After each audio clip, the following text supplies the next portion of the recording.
আসসালামু আলাইকুম। Hey guys, সবাই কেমন আছেন? আশা করি সবাই ভালো আছেন। তো আজকে আমি আবারও চলে আসলাম অনেকদিন পরে আপনাদের সামনে। তো আজকে আমি নিয়ে আসলাম কি বলতে পারেন, এটি হলো পাটকাঠি। তো এই পাটকাঠি দিয়ে আমি চেষ্টা করব আমাদের বাংলার একটা ঐতিহ্য বা বাংলার একটা শিল্পকে ধরে রাখার জন্য। তো আমরা জানি যে বাংলাদেশ হলো পাট শিল্পের শীর্ষে আছে এবং এই পাট বর্তমানে বিলুপ্তর পথে, মানে এই পাট বলেন বা পাট শিল্প বলেন মোটামুটি বিলুপ্তর পথে। তো আমি আজকে চেষ্টা করব এই পাটকাঠি দিয়ে ড্রোনের ফ্রেম বানিয়ে ফ্লাই করার জন্য।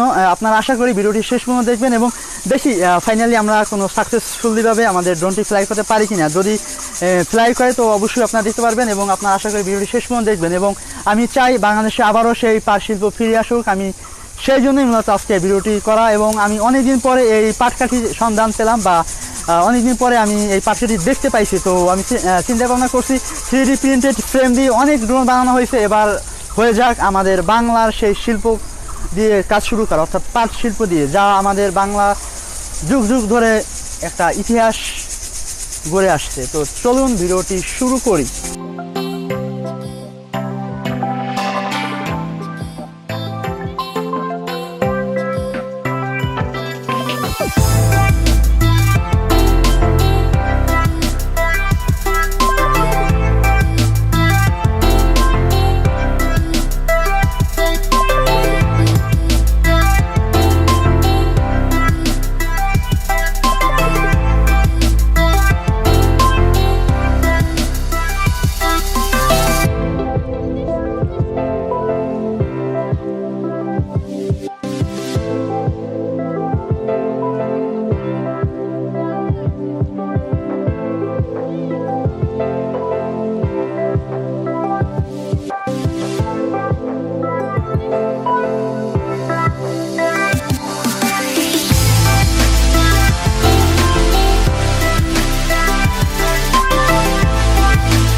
এই হলো আমাদের সেই পাটকাঠি ড্রোন। এটি একটা মোটামুটি ক্রাশ করে একটা গাছের ডালের সাথে বেঁধে যায় অনেক উপরে। তো ফাইনালি আমি এটিকে উদ্ধার করতে পারি এবং এর একটা ল্যান্ডিং আরাম দেখতে পাচ্ছেন ভেঙে গেছে। তো যাই হোক, আপনারা এই ধরনের পাটকাঠি দিয়ে ড্রোন ফ্লাই করার চেষ্টা করবেন।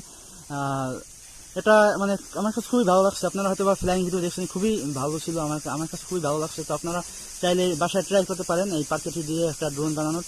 তো এই ছিল মোটামুটি আজকের ভিডিও। দেখা হবে পরবর্তী কোনো ভিডিওতে। খোদা হাফেজ।